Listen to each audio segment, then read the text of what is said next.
Hello, everyone out there in podcast world. I hope you're having a great day. You're listening to the Service Business Mastery Podcast. I'm your host, Tersh Blissett. Today's episode, we have Greg Ward.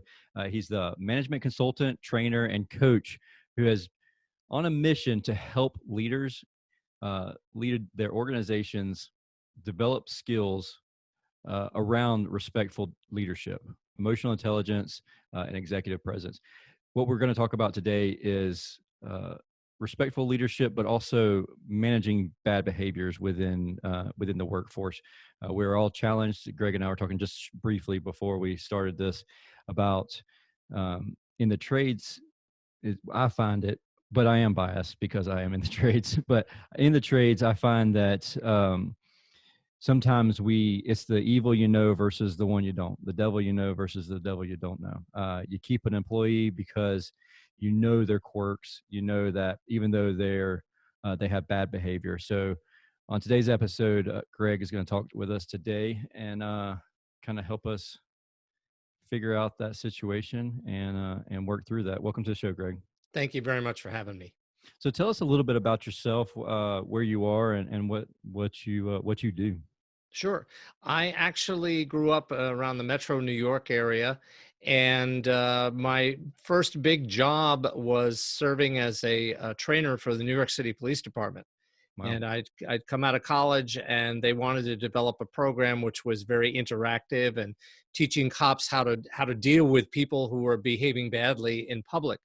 And I had some professional acting skills and improvisational skills. So I put together a team of professional actors to play people who were behaving inappropriately, were violent or suicidal or high on PCP and things like that. And then we would teach the cops how to manage those people. Wow. And instead of just hitting them over the head with a nightstick and Right, taking them to the loony bin.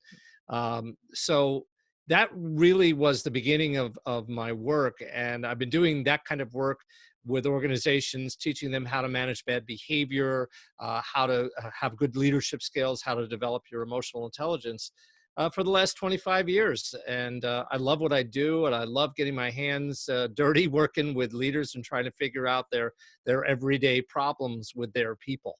Yeah, that's really awesome. So maybe you know this statistic to be true or false. I think the last time I was up in New York, I was told that the the New York PD is like the seventh largest military force or size wise. It's something massive. I didn't realize that it was as large as it is. It is the largest quasi-military force in the United States, with Chicago and LA a distant second.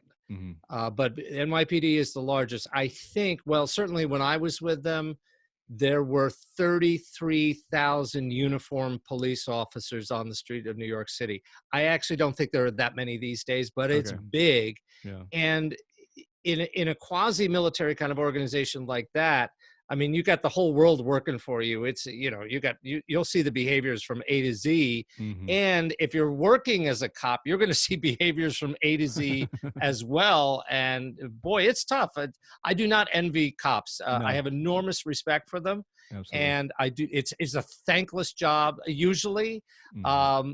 But on the other hand, if your mission in life is to help people, being a cop is a great way to fulfill that mission. Yeah, absolutely. We have lots of friends who are officers, and they so my kids play soccer, and a lot of the parents on the team are officers, and we talk about stuff. Man, I do not envy that at all. Nope, not not for me. It's just too stressful, and you can lose your life. I mean, Absolutely, it's just you're putting your life on the line every day. Mhm. Even if you're trying to help somebody who's not trying to hurt you, a car accident or something like that. How many times have we seen state troopers pull somebody over and then get hit by another car? Yep. I mean, it is a dangerous Absolutely. The times I went on ride-alongs with NYPD, my eyes were open really big. Yeah. But they let me, I did some training as an auxiliary cop. I know that was, junior cop kind of thing. Mhm. And I got to interact with the public and help people, like just basically give people directions or say, hey, you don't want to go down there. We need you to stay away from here. And people would thank me and stuff like that. So that was kind of cool. But no, the main part of the job, it's Yeah, not for me. I could only imagine. That's for sure. Yeah, I mean, I visited New York, and being an officer in New York, I don't know. And not only the danger portion of it, the stress of the traffic. If I had to if I was running code and I had to get stuck in that traffic, if I wasn't bald, I would be bald for sure. I can't stand traffic. I'm not well, a and traffic remember, person. I was working for them back in the 1980s when the city was broke. They were crack wars. It Oh was man. a bad, bad place to live. And Mm, there was corruption in the police department. I mean, you never knew. that's It rough. just crazy, crazy time. Crazy Oh time. wow. Yep. Glad you Yep. survived. I So you could did. come talk to us. Now I live in San Diego, and I'm loving it. There you go. There you go. So managing bad behavior. That's what we're going Yeah. to talk about today. So what can you just define bad behavior? Like what do we like I get annoyed by things, but it might not necessarily be a bad behavior. Right. Right. Generally, it's behavior that a reasonable person would say is unprofessional. Okay. And I'm going to talk about it from the point of view of service providers. Um, Generally, you and you run an HVAC, Hmm. HVAC company, right? Yep. So if your staff walks in, dirty clothes, shirts hanging out, chewing gum and using foul language, I'm pretty sure you would not be happy with them. You'd Oh, consider absolutely. that bad Yeah, behavior. absolutely. Right. That's clearly defined in the employee handbook, like your roles and procedures. Exactly. Exactly. So you have an expectation of them to behave in what you would consider to be a professional manner. Hmm. So that's a lot of what we talk about when we talk about bad behavior. It's just that kind of people being themselves in a way which makes others uncomfortable. The last thing we want in the service industry is to make our customers uncomfortable, right? Right, right. We want them to trust us. We want them to believe that we can help them with their problem and Hmm. do it in a way that's quick and efficient and reasonably cost effective. I mean, that's basically it. So if you're sending off any kind of signals that you're less than professional, all of a sudden your customers are no longer trusting you. Hmm. I call it the trust gap. Any unprofessional behavior, even if you're in a you're working with a partner out in the field who you don't like working with, and you start getting into this back and forth tit for tat little Oh commentary yeah. stuff, and you got a customer overhearing that, that's not cool. Nope. You know, it's good. The customer's going to go, what is up with these guys, you Yep. know? So that's the kind of bad behavior that's very, very common. You know, the worst stuff is when our employees are openly engaging in harassing kind of behavior, sexual harassment, that kind Oh of stuff, yeah. or threatening violence, or that kind of stuff, which doesn't happen as much as it used to happen, but it Hmm. still happens. And we as business owners, boy, do we have to be really, really careful about that stuff, because not only could it lose us business, but it could get us in trouble legally, and Yep. you know how costly that can be. Oh yeah, and I mean, it's someone else's actions could cost us our entire business. Mm. Absolutely. Yeah, Absolutely. it's ridiculous, I but it's the case. I once had a staff member working for me who clearly had issues with alcohol, Hmm. and would show up at a client site having had some drinks. Right. And at first, I thought it was an aberration. I talked to the person, and then my other members of staff would say, no, it's still going on. I had to let the Mm. person go Yeah. because they were great. But don't get me wrong, did a great job. And somehow the alcohol, I think they said to me, well, I drink because it makes me loosen up. I'm more comfortable dealing with our clients. And I'm like, Mhm. okay, Catch but 22 there. yeah, no kidding. No kidding. So here was a situation for me where someone was behaving badly. Now they weren't driving while drunk, or they weren't doing that kind of stuff, but there was always this concern, oh man, what are they going to say? Hmm. And is it going to get me in trouble? And even though they were one of the best people I ever had working for me, had to Hmm. let them go. It's funny that you mentioned that. And like, so we do a lot of networking, and at networking events, something they always, always, always have is alcohol and food. Yep. And and they do it on purpose so that you'll loosen up and talk to people. But you bring up a really good point. Like, you could overindulge, and then all of a sudden you're saying things that you shouldn't be saying about people you shouldn't even be talking about, Yep. or in general. Um, and Or so, you bring up topics, like yeah, political stuff right, or stuff you stay away from at stuff. networking events. Absolutely. What is it they say? Don't talk about religion, politics, or sex in a Yeah. social networking session. And I kind of jokingly say, well, what's left to talk about? But in reality, I tell my staff and my director of business development, I say, you go to a networking event, please don't drink. I Yeah. just say, don't do it. Eat Mhm. as much food as you want. That's your Right. that's Right. your diet. But please don't drink, because goodness knows what could be said, and it's not worth it. And they agree, it's not a problem. And not only that, I mean, not to get off on a kick of networking and drinking, but you're there for an hour, 2 hours, 3 hours, and then for us, we drive away. Like, there's some people that'll Uber, but where we are, it's like you don't walk a block back to the office. Right. We're 10 miles away from most of the times, and You're going so to get in the car. you're going to get back in the car and Yep. drive back to the office, or drive home if it's the end of the day. So Yep. it creates some issues for sure. Not to Yep. run off on that tangent of that, but Well, in general, my advice to business owners is just be mindful. Have that conversation with your new employee, like you mhm, said, the employee handbook, and just have the conversation of I call it the expectations conversation. My expectation is you're going to behave this way, you're going to do this, you're going to do that, and if you don't, I'm going to call you on it. And I have what I call this two-strike rule. I don't believe in the what is it they call it, zero tolerance rule. yeah, I'll give you two strikes.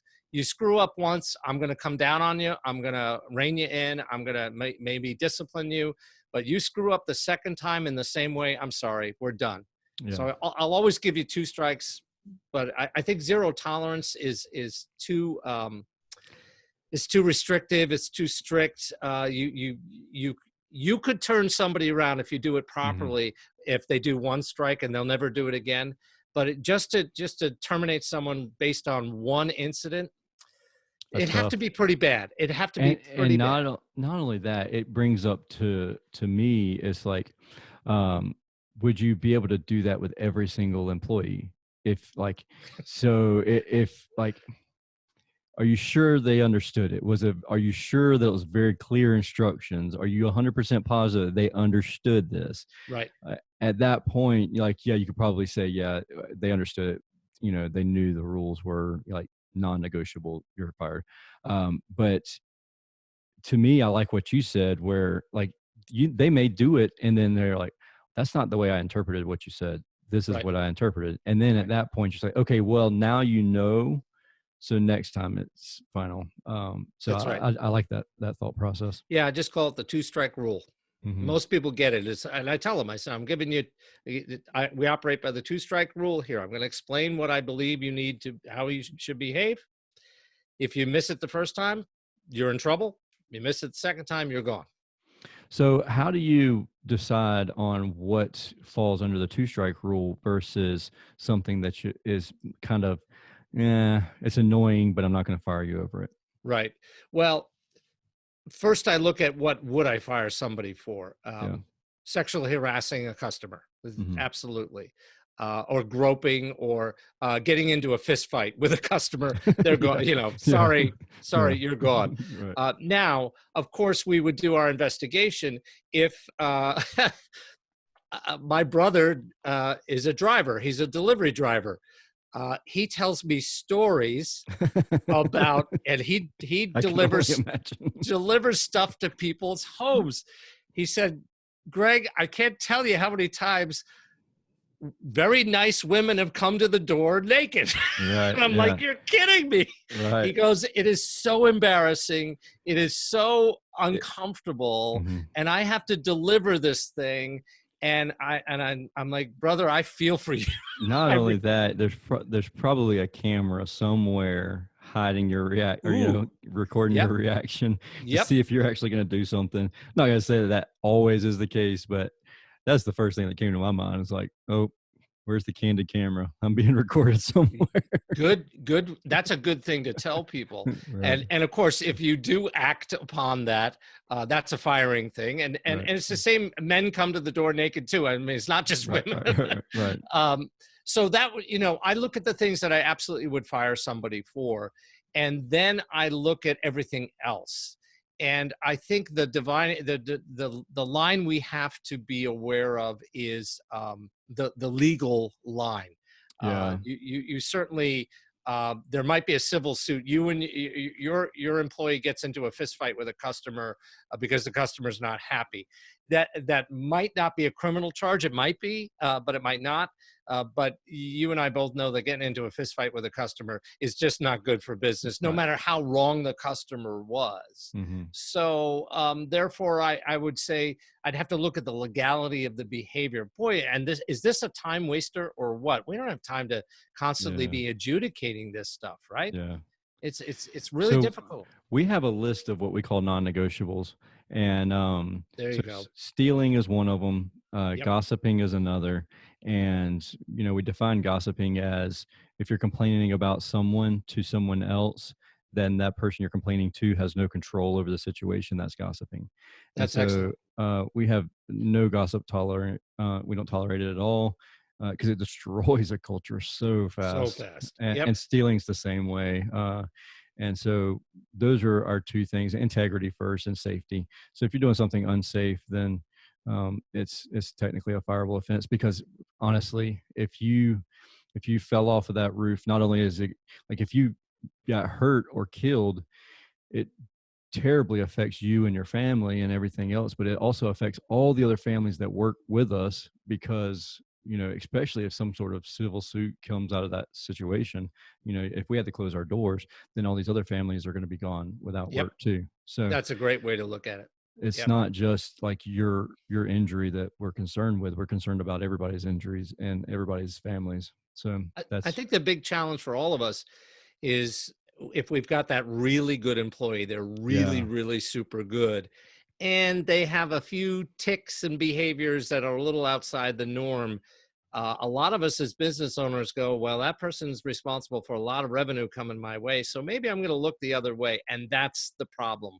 We Hmm. can't look the other way because our other employees know what's Yep. going on. When I had that employee who was drinking all the time, all the other employees knew that they Hmm. were, and they're kind of looking at me, Greg, aren't you going to do something Right. about this? Yeah. So it's like, is there a double standard here? So Hmm. I always urge my clients, step up, do the right thing, sit the person down. You can talk to them in a very direct way and do it respectfully. You don't have to ream them out and Right. curse at them and all that kind of stuff. You can handle it very respectfully, but make it clear in no uncertain terms that the behavior has to stop. Even if it's that weird, ticky kind of gray area behavior, you still can talk to them about it, make it clear what your expectation is. Gotcha. So whenever would you say that managing that behavior in itself is, I guess I want to make sure that I'm clear on this. The best thing to do first of all is to, if you can foresee it, put it in writing. Yes. If not, if it's like a one-off thing where you haven't experienced it before, have that conversation with that person and then put it into writing also. I think Uh, that's a great idea. and Yep. then after that, okay, like this is your last strike, you're fired. Yep. Thing. Okay. Exactly. I think that's a great idea. And I call it nipping it in the bud.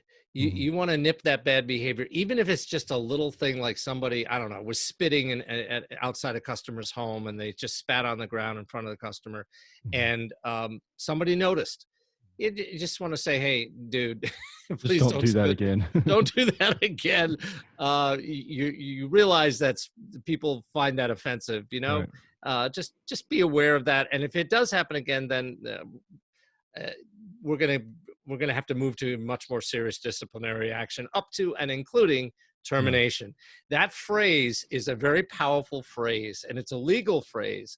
But I found that my clients, and I advise them to use this phrase, up to and including termination. That puts the fear of God in most people. Yeah. Most people. There are some people who are like, screw you, I don't care, fire me, I'll find another job Yeah. elsewhere. And I kind of go, oh, maybe I don't want this person working Right. for me after all. Absolutely. Yeah. So Yeah. Sometimes you have that conversation, and that conversation brings to light the value that they place on their position anyways. yeah, yeah, I like that. absolutely. Yeah. Yeah. So tell me a little bit about your book that you have out. Sure. The book is called The Respectful Leader: 7 Ways to Influence Without Intimidation. And it's based on my work in respect and respectful leadership that I've been doing for about 20 years. And I was really struggling to help people understand how important respect is in good relationships. And I thought, well, these days, not a lot of people are reading big how-to books. Right. Yeah. People don't have time to read big books. And I thought, well, what do people like? They like stories. Yeah. So I wrote a story. It's a short story. It's in the Oh, cool. genre of the business fable, and it's a short story about a new CEO who is brought in to turn around a company. It's a medical device manufacturing company that it's a fictional one that I created it based on all my clients over the past 25 years. And his task is to turn this place around. They're hemorrhaging money, and he discovers there's a lot of disrespect in this company, a lot of fear, a lot of anger and frustration because they're just losing money left, right, and center. Their Mhm. products are failing. There's a lot of problems. And he first tries to be very command and control. Do as I say. We're going to turn this place around, but only if you do it my way. Well, that blows up in his face, and people find that also very disrespectful. One of his top people leaves and quits Mm. because of it.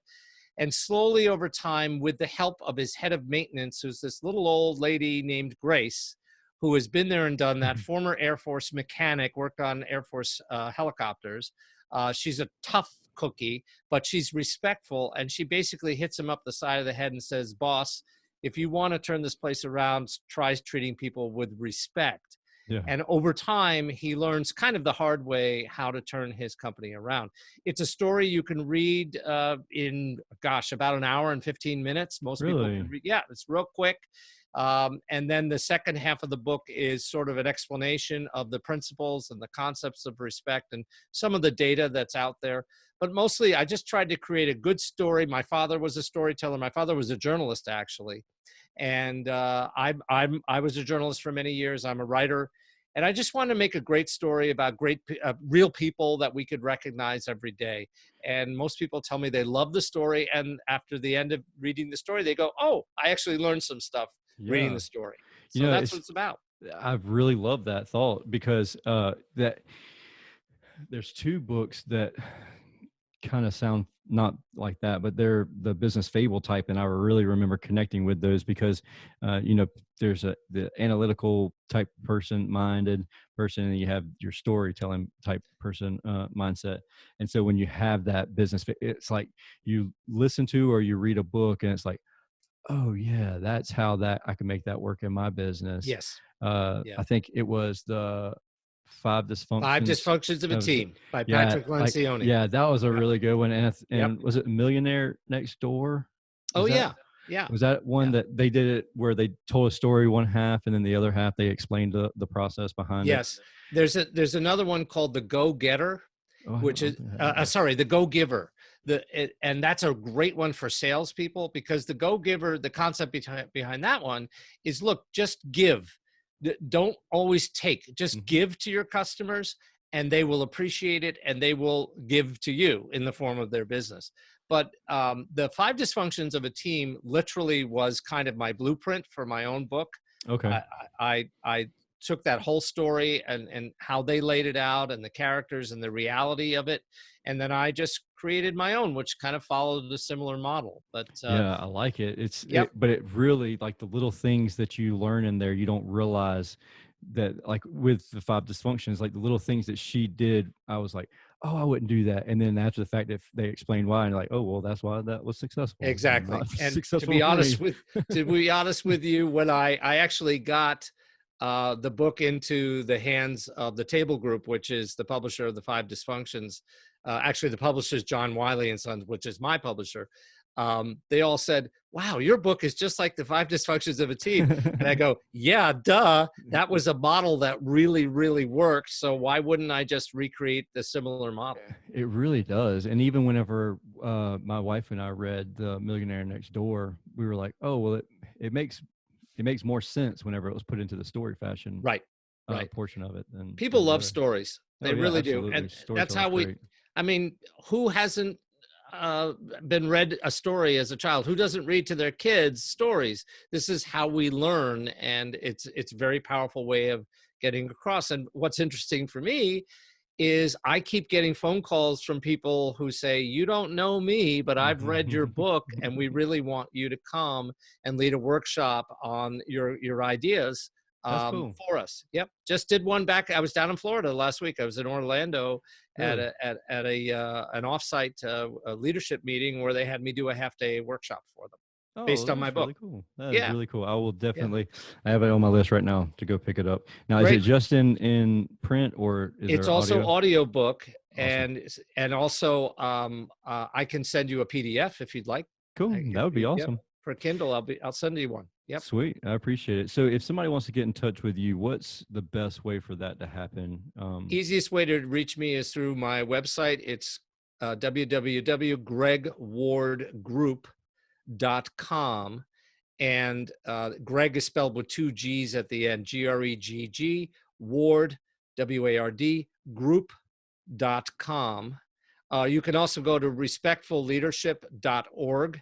I'm the founder and executive director of the Center for Respectful Leadership. And you can also go to that website as well. Cool. I will add those to the show notes so everybody has those links. Greg, I appreciate you coming on and sharing your little bit of history about the NYPD also. Thank you. Thank Yeah. you. It was a pleasure. Absolutely. And I'm looking forward to your book too. And maybe I can have you out in Savannah. That'd be great. That'd be great. I was there a couple of years ago. Love Savannah. Great town. It's a memorable town. But Yep. Yep.